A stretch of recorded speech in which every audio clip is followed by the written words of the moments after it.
My name is Melanie, and I learned early that love in my family wasn't shared equally. My sister Tracy was the star always praised, always handed the best of everything.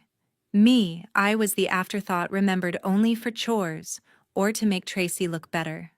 I got used to it, hand-me-down clothes, forgotten birthdays. My parents' eyes lighting up for her, but never for me. They gave Tracy a house when she graduated, a shiny new place to start her life.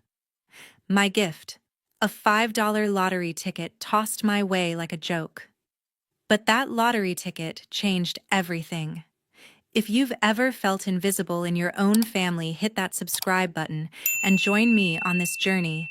I grew up in Charlotte, North Carolina, in a house that looked perfect from the outside: white siding, a neatly trimmed lawn, a porch swing that creaked in the summer breeze. But inside it was clear I didn't belong the way my sister Tracy did. Tracy was 4 years older, with a smile that could charm anyone and a knack for graphic design that my parents Janet and Philip called a gift from above. They poured everything into her: private art lessons, fancy software trips to design workshops in Atlanta. Me, I got the leftovers, the hand-me-downs, the half-hearted nods when I brought home a good report card. I was 7 when I first noticed it. That Christmas, the living room glowed with string lights and the tree was buried under a pile of gifts. Tracy tore into a massive box, squealing when she found a sleek digital drawing tablet, the kind professionals used. My mother clapped, her eyes sparkling, and my father grabbed his camera to capture every second. I sat on the couch, clutching my knees, waiting for my turn. When it came, my mother handed me a small, wrinkled bag from the dollar store. Inside was a used backpack, faded blue with a broken zipper. "It's practical," she said, barely looking at me. "Tracy needs tools for her future." I forced a smile, but my throat burned as I watched Tracy sketch on her tablet, the screen lighting up her face, while I stuffed the backpack under the couch. Birthdays were no better. For Tracy's 13th, my parents rented a banquet hall, hired a DJ, and invited half the neighborhood. She got a custom sketchbook embossed with her name and a set of high-end markers. The cake was 3 tiers chocolate with edible gold flakes. My 9th birthday fell a month later. I got to invite one friend, Bethany, who lived down the street, and we ate store-bought cupcakes at the kitchen table. My gift was a dog-eared paperback novel, the kind you find in thrift store bins. "You like to read, don't you?" my father said, his voice flat. I nodded, but I didn't read that book. I couldn't.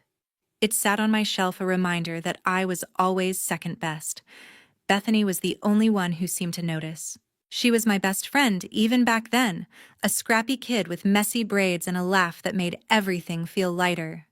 "Your family's weird," she'd say, sneaking me an extra cupcake. Why do they act like Tracy's the only kid? I didn't have an answer, but her words stuck with me like a splinter I couldn't pull out. By high school, the gap widened.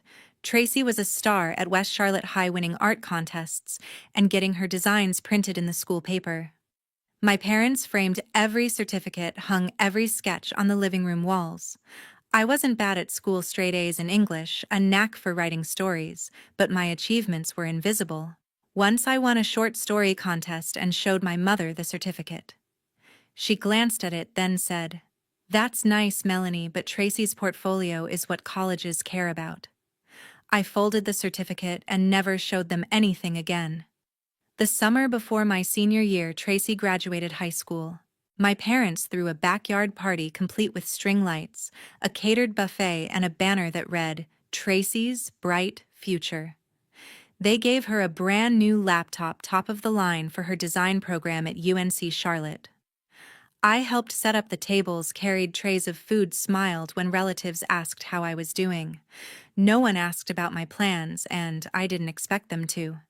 That night, I sat on the porch steps watching fireflies blink in the yard and promised myself I'd get out someday. My own graduation came a year later. I'd worked hard, earned a partial scholarship to a local college, but my parents didn't throw a party. No banner, no lights, no gifts. We ate takeout pizza in the dining room, just the 4 of us. Tracy was there, home from college, talking about her latest design project. My mother listened, nodding, while my father scrolled on his phone. I didn't expect much, but I hoped for something, a card, a pat on the back. Instead, my mother slid a plain envelope across the table. A little something, she said, her smile thin. Inside was a $5 lottery ticket, the kind you buy at gas stations. Maybe you'll get lucky, she said like it was a joke. I looked at her, then at my father, who didn't even glance up. Tracy smirked, her eyes flicking to the ticket. I tucked it into my pocket, my chest tight, and nodded. They didn't notice the way my hands shook. That ticket wasn't just a cheap gesture, it was proof I'd never be enough. Tracy got a laptop, a future, a spotlight. I got a scratch-off, a shrug, a reminder to stay in my place. But I didn't cry, not then. I'd learned long ago that tears didn't change anything. Instead, I held onto that ticket not because I thought it'd win, but because it was mine, one of the few things they'd ever given me. Looking back, I used to think, if I tried harder, got better grades, stayed quieter, caused less trouble, they'd see me. I'd stay up late helping with dishes, folding laundry, anything to earn a glance. But it never worked. My mother would say, Tracy's got a big showcase this weekend, so we're all pitching in for her. My father would nod, adding, You're sensible, Melanie. You don't need the fuss. Sensible. That's what they called me, like it was a compliment, but it just meant invisible. Bethany was the only one who got it. We'd sit on her front porch sharing a soda, and she'd rant about how unfair it was. They treat you like a guest in your own house, she'd say, her eyes flashing. One day, you're gonna show them. I'd laugh it off, but her words planted a seed. I didn't know how, but I wanted to prove I was more than the kid they forgot. By the time I finished high school, I was done hoping. I'd spent 18 years chasing a love that wasn't there. The lottery ticket in my pocket felt heavier than it should, not because of what it was, but because of what it meant. I didn't know then that it'd change my life, not just my bank account, but the way I saw myself. All I knew was that I couldn't stay in that house under that roof, where every corner reminded me I'd never measure up. So I packed what little I owned, some faded clothes, a cracked phone, a notebook filled with half-written stories. I stuffed them into a duffel bag, left a note on the kitchen counter. I'm moving out, don't worry, and walked away from that life in Charlotte without looking back. I found a studio apartment downtown, a cramped box with peeling paint and a window that rattled when trucks passed by. The rent ate half my paycheck, but it was mine. No one told me to be sensible. No one compared me to Tracy. No one expected me to fade into the background. I got a job waiting tables at a diner off Tryon Street, slinging burgers and coffee for tips that barely covered groceries. College was part-time, a few classes at the community college when I could afford it. My parents didn't offer to help with tuition. Tracy's design degree was their priority, and they'd already bought her a house in the suburbs, a cute bungalow with a picket fence. I didn't ask for their money. I'd learned long ago that asking got me nowhere. Life was hard, but it was honest. I'd come home after a double shift, feet aching, hands smelling of grease, and collapse onto a thrift store mattress. The apartment was quiet, just the hum of a cheap fan and the distant wail of sirens. For the first time, I felt lighter, like I'd shed a weight I hadn't known I was carrying.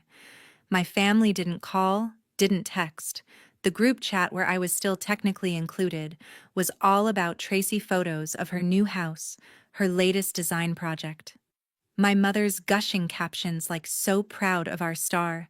I'd scroll past, my thumb hovering, then lock my phone. Bethany was the only one who checked in, dropping by with a pizza or dragging me to a late-night coffee shop. "You're better off without them," she'd say, her eyes fierce. I wanted to believe her, but sometimes in the quiet I wondered if I'd ever stop feeling like the kid they forgot. That lottery ticket, the one my mother had tossed me like a pity prize, stayed in a drawer by my bed, buried under loose change and a stack of unpaid bills. I didn't scratch it, didn't even look at it. To me, it was a symbol of their indifference, not a chance at anything real. Every few weeks I'd open the drawer, see its crumpled edge, and shut it again. It wasn't about the money. I didn't believe in luck. It was about what they thought I was worth, a $5 gamble, nothing more. Months turned into a year, then 2. I was 20 now, juggling diner shifts and college assignments, scraping by on instant noodles and stubborn pride. One Friday night, after a grueling 10-hour shift, I came home to a flickering light bulb and a final notice on my electric bill. I sank onto the floor, exhausted, staring at that drawer. Something nudged me, not hope, but defiance. I was tired of carrying their dismissal, tired of letting that ticket define me. I grabbed it, my hand steady, and sat at the wobbly kitchen table. My phone was open to the North Carolina Lottery website, the numbers glowing on the screen. I scratched the silver coating, not expecting anything, just wanting to be done with it. The first number was 12, then 25, 38, 47, 53, 64. My breath caught, but I shook my head, certain I'd misread. I checked again, whispering each number, my heart thumping so loud I could barely think. They matched. Every single one. The website flashed a message. "Congratulations, you've won the jackpot, $68 million. I dropped the ticket, my hands trembling, and stared at it like it might vanish. This wasn't real. It couldn't be. I'd spent my life being overlooked, and now this. I sat there silent, the room spinning, until the weight of it hit me. I'd won. Not just money, but a chance to rewrite everything. I didn't sleep that night. My mind raced, questions piling up. What now? Who could I tell? My family would have been the last people I'd call. They'd never asked how I was, never cared if I was scraping by. If they knew, they'd come crawling, hands out, like I owed them. Bethany was the only one I considered, but even with her, I hesitated. This was too big, too fragile. By morning, I'd made a decision. I'd keep it secret, at least until I knew what to do. I opened my laptop, searched what to do if you win the lottery, and found a financial advice site. The first tip was clear: don't tell anyone. Hire a financial advisor you trust. I spent days researching, reading reviews, checking credentials. I settled on Sharon Wheeler, a financial advisor with 30 years of experience, based in a sleek office tower in Uptown Charlotte. I was nervous, my palms sweaty as I booked the appointment, but something about her profile, calm, no nonsense, felt right. The day of the meeting, I wore my best dress, a simple black one I'd bought on clearance, and arrived 20 minutes early. Sharon's office smelled of coffee and leather, with soft jazz playing in the background. She greeted me with a firm handshake, her gray eyes sharp but kind. "Melanie," she said, sitting across from me, "this is a life changer, but it's not a fairy tale. Let's make it work for you." For 3 hours, we mapped out a plan. I wouldn't claim the prize under my name, and LLC would keep my identity private. Sharon brought in a tax attorney and an investment specialist, a team that moved like they'd done this 100 times. They explained taxes, fees, the works. After everything, I'd get $42 million wired to a secure account under the LLC. I signed the paperwork, my hand steady, but my heart racing. A week later, the money landed, a number so big it didn't feel real. I stared at the bank statement on Sharon's computer, my old life of diner tips and overdue bills fading like a bad dream. I started small. I paid off my student loans, cleared my credit card debt, and moved out of that dingy studio into a modest townhouse in a quiet Charlotte neighborhood. It had hardwood floors, a tiny backyard, and windows that let in the morning sun. I bought a used Honda Civic, reliable but low-key, nothing flashy. Sharon pushed me to think bigger, not mansions or sports cars, but investments, a future. I enrolled in a graphic novel course, something I'd always wanted to try, but never had the time or money for. It felt strange having choices, not just scraping by. Through it all, I stayed quiet. I didn't tell Bethany, not yet. I didn't post on social media, didn't call my family. The group chat was still active, filled with Tracy's updates, her new design clients, her house renovations, my mother's endless praise. I'd see their messages and feel a pang, not of anger, but of distance. They didn't know I'd left that old Melanie behind, the one who waited for their approval. That lottery ticket, once a symbol of their neglect, had become something else, a key to a life I'd build on my own terms. I kept my job at the diner for a few weeks, not because I needed the tips, but because I wasn't ready to let go of the old Melanie, the one who'd fought for every dollar. The regulars noticed a change, though. "You're smiling more," one guy said, sliding his empty coffee cup across the counter. I shrugged, but he was right. For the first time, I wasn't carrying the weight of my family's indifference. I quit the diner a month later, leaving a thank you note and a $100 tip for the cook, who'd always saved me a slice of pie. It felt like closing a chapter one written in grease stains and late-night shifts. With Sharon's advice, I enrolled in a graphic novel course at a local art institute. I'd always loved stories, writing them in high school, sketching characters in the margins of my notebooks, but my parents had called it a waste of time, not like Tracy's real design talent. Now I had the freedom to try. The classes were small, filled with people who talked about panels and inking like it was their whole world. I'd sit in the back sketching, losing myself in worlds I created. It was the first time I felt like I was building something for me, not to prove a point to anyone else. I stayed off social media, kept my life private. My townhouse was registered under the LLC Sharon set up my car. A used Honda Civic didn't scream money. I didn't tell anyone about the win, not even Bethany. She'd been my rock, the one who'd seen me through the worst. But this secret felt too big, like it could change even the best things. We still hung out, grabbing coffee or watching bad movies at her place. "You seem different," she said one night, sprawled on her couch with a bowl of popcorn. "Like you're not stressed all the time."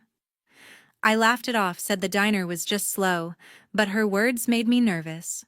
I wasn't ready for questions, not yet. My family was another story. The group chat, where I was still a ghost, kept buzzing with Tracy's updates. Photos of her renovated bungalow, her latest graphic design gig.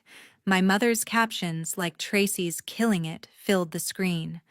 I'd glance at them, feel a dull ache, then put my phone away. They didn't call, didn't ask how I was. Once I texted a simple, "Hey, how's everyone?" No one replied, not even with an emoji. It stung, but it wasn't new. I'd stopped expecting them to care years ago. Sharon became more than an advisor. She was a mentor, someone who saw potential in me beyond the money. We met monthly, reviewing investments, stocks, bonds, a small stake in a local startup. "You're not just rich," she'd say, her voice firm. "You're building a legacy." I started to believe her. I bought a few nice things, a leather journal, a decent laptop for my graphic novel work. I planted lavender in my backyard, a nod to the dreams I'd buried as a kid. Every morning, I'd sit on the porch with coffee, watching the sunrise, and feel a peace I'd never known in that old house with my parents. But secrets like mine don't stay buried. It started with Bethany, of all people. She'd come over to my townhouse one Saturday, her eyes wide as she took in the hardwood floors and the view of the oak-lined street.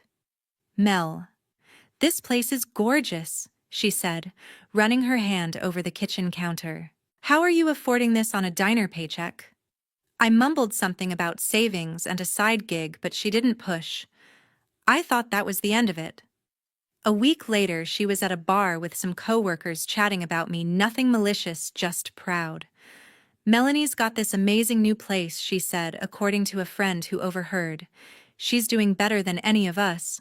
That friend told another, and soon whispers were floating around Charlotte's small world circles. I didn't notice at first. I was too busy with my graphic novel course, sketching a story about a girl who rises from nothing. But then my phone started buzzing. A text from an old high school acquaintance. "Heard you're living large now, Mel. What's the deal?" I ignored it, my stomach twisting. Then came an email from a distant cousin asking if I was sitting on some cash. I deleted it, but the unease grew. The final straw was a message in the family group chat, the first in months, that wasn't about Tracy. It was from my mother. "Melanie, we heard you moved to a nice place. Why didn't you tell us?" No warmth. Just curiosity, like she was sniffing out a lead. I stared at that message, my coffee going cold. Tracy chimed in an hour later. "Yeah, Mel, what's up? Spill the tea." Her tone was playful, but I knew better. My father didn't say anything as usual, but his silence felt heavier than ever. I didn't respond. I couldn't. The idea of them knowing, guessing, even made my skin crawl. For years, they'd ignored me, left me to scrape by while Tracy got everything. Now, because of a rumor, they were circling like vultures. I locked my phone, my hands shaking, and called Sharon. Rumors spread fast. Sharon said, her voice calm but serious. You need to tighten things up. She suggested re-registering my assets under a new LLC layer, changing my mailbox to a P.O. box, and avoiding flashy purchases. I followed her advice, but the damage was done. 2 days later, my mother called. I let it go to voicemail. Her voice syrupy through the speaker. Sweetheart, I just want to catch up. It's been so long. I didn't call back. Tracy texted next, casual, like we were buddies. Hey, saw you're doing well. Wanna grab lunch? I left it on red. Bethany came over that weekend, apologetic. I didn't mean to start anything, she said, her face flushed. I was just bragging about you. I hugged her, told her it wasn't her fault, but inside I was reeling. The life I'd built, quiet, mine was slipping. My family's sudden interest wasn't about love, it was about what they thought they could get. I'd seen it before in the way they'd fawned over Tracy's every win, expecting her to reflect their glory. Now they saw me as a ticket, not a daughter or a sister. That night, I sat in my townhouse, the lavender scent from the backyard drifting through the open window. I opened my laptop, stared at the graphic novel I'd been working on. The main character, a girl with no name, was starting to take shape, strong, unbroken, free. I wanted to be her, but my family's messages kept buzzing in my mind like flies I couldn't swat away. I didn't know what they'd do next, but I knew one thing: I wasn't the Melanie they'd ignored anymore. Whatever they wanted, they'd have to face the woman I'd become. A week later, my mother called again, her voice bright through the voicemail. We're having dinner this Sunday, Melanie. Just the family. We'd love to see you. I stared at the phone, my thumb hovering over delete. Part of me wanted to stay away to keep the peace I'd built in my quiet Charlotte townhouse. But another part, the part that remembered every forgotten birthday, every cheap gift, wanted answers. Why now? What did they really want? I texted back, short and simple. I'll be there. I wasn't sure why I agreed, but I needed to face them to see if they'd changed or if I'd just been fooling myself all along. Sunday evening, I drove to the old house in Charlotte, the one with the white siding and the creaky porch swing. It looked the same neatly trimmed lawn, same faded curtains in the windows, but it felt smaller, like a memory I'd outgrown. I wore a plain sweater and jeans, nothing flashy, my used Honda Civic parked out front. My mother opened the door, her smile wide but brittle, and pulled me into a hug that lasted a second too long. You look good, she said, her eyes scanning me like she was searching for clues. My father gave a curt nod, his face half hidden behind a newspaper. Tracy was already at the table, her hair pulled back, her smile practiced. Hey, Mel, she said, like we'd just seen each other yesterday. Dinner was a performance. My mother served roasted chicken and mashed potatoes, the kind of meal she'd make for special occasions, but the air was thick with unspoken expectations. Tracy dominated the conversation, talking about her graphic design gigs, her plans to take things to the next level. My mother nodded along, her eyes gleaming with pride, while my father grunted in agreement. I sat quietly, picking at my food, counting the minutes until the act was over. They didn't ask about my life, not my job, my classes. Nothing. It was like I was a guest, not a daughter, just there to fill a seat. As dessert hit the table, a store-bought pie cut unevenly, my mother cleared her throat, her fork tapping the plate. Melanie, she began, her voice syrupy, we've been talking as a family. I set my glass down, my pulse quickening. Here it was, the reason they'd dragged me back. Tracy's got a big opportunity. She went on, glancing at my sister. She's planning to open her own graphic design studio, a real business. It's a dream come true, but it's expensive, $500,000 to get it off the ground. I stayed silent, my eyes flicking to Tracy. She leaned forward, her smile tight. "It's a sure thing, Mel," she said. "I've got clients lined up, but the startup costs are killer. We thought since you're doing so well." She trailed off, but the implication hung heavy. My father finally looked up, his gaze steady, like he'd already decided I'd say yes. My mother chimed in, her tone coaxing. "You've got that nice place now, Melanie. We figured you could help out just a little. Family helps family, right?" I leaned back in my chair, my hands steady, but my chest tight. For a moment I was 7 again, clutching a faded backpack while Tracy got her drawing tablet. I was 9, eating cupcakes alone while Tracy's party roared. I was 18, holding a $5 lottery ticket while they gave Tracy a house. The memories flooded back sharp and raw, but this time, I wasn't that girl anymore. I looked at them, my mother's expectant smile, Tracy's calculated charm, my father's silent pressure, and felt something shift. Not anger, but clarity. Family. I said, my voice calm but firm, repeating the word like it was a question. Where was family when I was working double shifts to pay for college? When I lived off instant noodles because no one offered to help? My mother's smile faltered, but I kept going. Where were you when I got that lottery ticket, the one you thought was a joke? You gave Tracy a house, a future, everything. Me. You gave me a shrug and told me to be sensible. The room went quiet, the kind of silence that presses against your skin. Tracy shifted in her seat, her eyes narrowing. "That's not fair," she said, her voice sharp. "We all had our struggles. You don't get to rewrite history because you're doing okay now." My father nodded, his jaw tight, but my mother reached out, her hand hovering over mine. "Melanie, we did our best," she said, her voice cracking. "We're asking for help now because we're family. Don't turn your back on us." I pulled my hand away, my gaze steady. "I'm not turning my back," I said. "I'm just done pretending we're something we're not. You didn't see me then, and you don't see me now. You see money." I turned to Tracy, my voice even. "You want your studio, work for it like I did. No one's stopping you." I stood, grabbing my purse, my heart pounding, but my steps sure. "I used to want your approval," I said, looking at them one last time. "I used to think if I tried hard enough you'd love me, but I don't need that anymore." My mother gasped, her hand at her throat, but Tracy just stared, her face a mix of shock and anger. My father looked away, his newspaper forgotten. I walked to the door, the creak of the floorboards loud in the silence. Before I left, I turned back, my voice softer but clear. "I'm helping someone who actually saw me," I said. "Bethany's opening a print shop, and I'm backing her. That's what family does, shows up when it matters."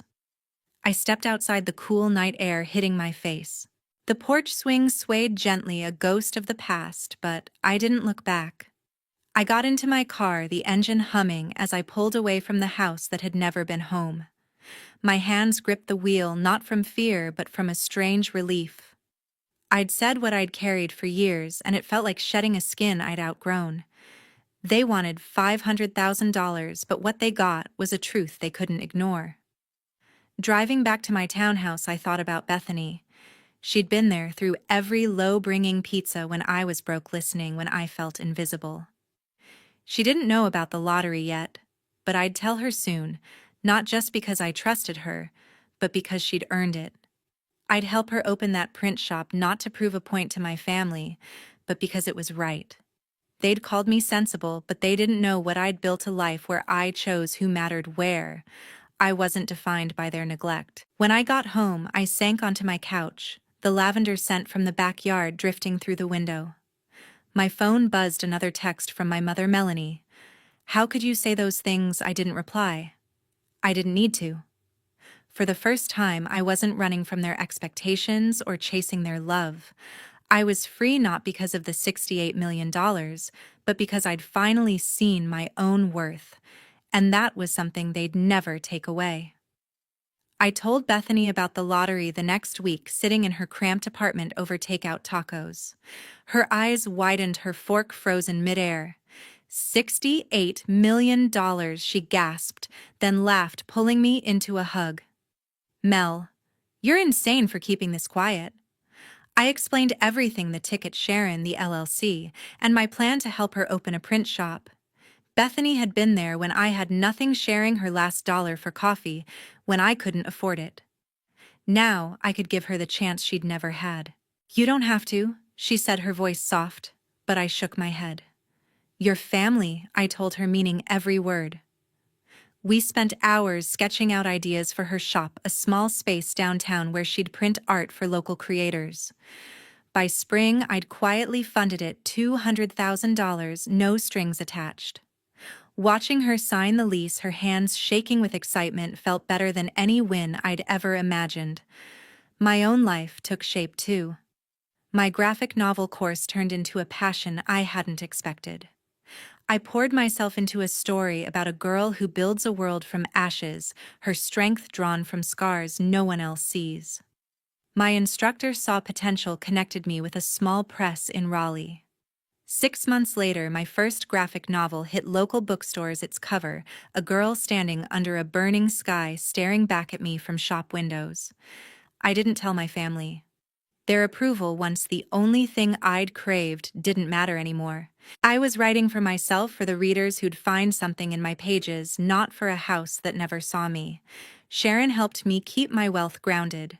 We met regularly, not just for investments, real estate, a few tech startups, but for talks about balance, about not letting money define me. You're not the lottery, Melanie, she'd say, her gray eyes steady. You're the choices you make. I took her advice, kept my life simple. My townhouse, my Honda Civic, a few trips to quiet places like Asheville's mountains or Wilmington's beaches. I started painting 2 small canvases of landscapes I'd seen in my travels, hung on my walls next to the lavender I'd planted. Every piece was a reminder I was building a life, not escaping one. My family didn't disappear, though I wished they would. My mother's texts kept coming, softer now, laced with guilt.